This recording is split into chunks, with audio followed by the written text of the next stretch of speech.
Hey Zach, I just got to tell you a little story. I think this is probably how I'm going to do these in the future. And sorry for doing my regular get up. This is how I wire myself up for doing my stuff. But I was thinking about just getting my phone, hold it in front of my face, and doing it that way. But then I'd have to figure out how to send it up to where I send it up to. And I just figured this would be easier. So sorry for looking like I'm trying to do this professionally, but.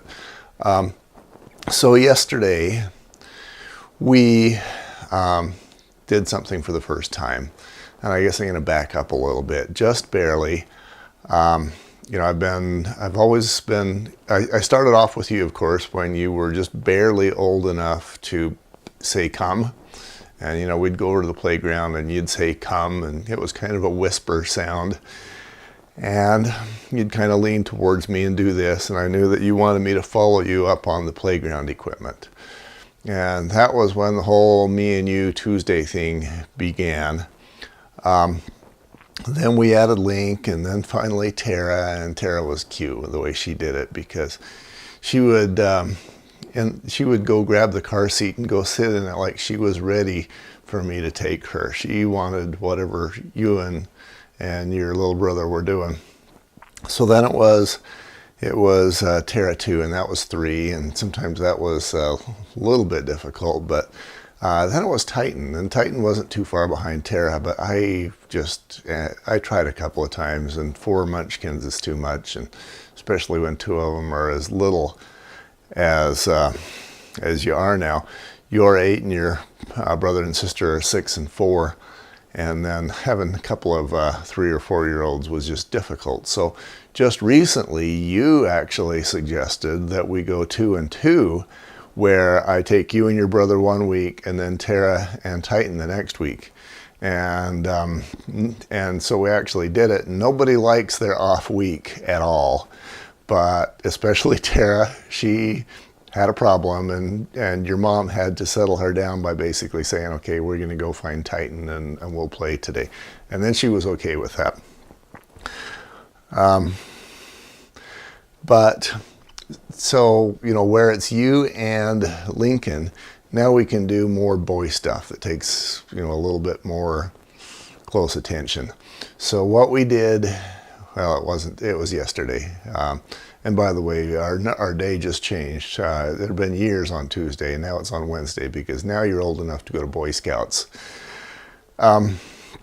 So I figured we'd do something that you'd like, and you sure did. We went paintballing, and we didn't shoot each other, but we went up on the hillside behind my house, and there's this little hill. I was just going to go up on the hillside, but there was this little constructed hill of dirt where some contractor had piled a whole bunch of dirt.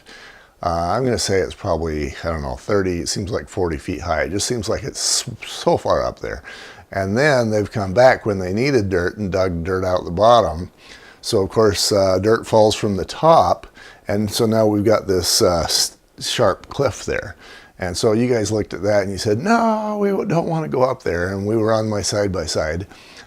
Your brother in your lap on this little seat, but we got you buckled in. You guys figured it out, and I was in, of course, the side by side, which will go anywhere. So we got up over the hump that was designed to prevent anybody, but basically us and a side by side, from getting up there, and we went almost to the top. At that point, you guys were basically said no more. So we got out. We went up to the top, and we were shooting paintballs. And you thought this was awesome. Your brother, his arms are just too short for a paintball gun still. He enjoys it, but he tries to get behind the gun so that he can see, and there's just not enough arms. He just doesn't have that much length. You, on the other hand, you had that figured out. So we'd put the bucket, which was the target, most of the time. And we would put that about 20 feet away, and you would shoot that, and you thought that was awesome. So we did that for a while. Then we went back down, and there was a couple of rocks that were stacked on top of each other, and those looked like a pretty good target for you guys. You know, they're, I don't know, I'm going to say about 4 feet high and maybe 4 feet wide, something like that. And we got, again, about 20, 25 feet away, and you had fun shooting that. Then we put the bucket on top, and you were just going bam, bam, bam, bam, bam. And this was just a Home Depot bucket, standard 5-gallon bucket. And you managed to actually punch a hole using paintballs in that bucket. And you just thought all this was awesome. At first you thought you were going to be, you know, somehow punished for this. And, you know, it's a Home Depot bucket, and that's kind of what I set up for the target. So the fact that you were able to punch a hole in it just made it a prize, you know, made it a success for you. And you just thought that was awesome. I think you said something like this was the most fun day ever. And that was fun to me. But the one thing that I really wanted to record about is that, you know, we used 500 paintballs, me and you and Lincoln. And, you know, it was one bag. There was a box of 4 bags, 2,000.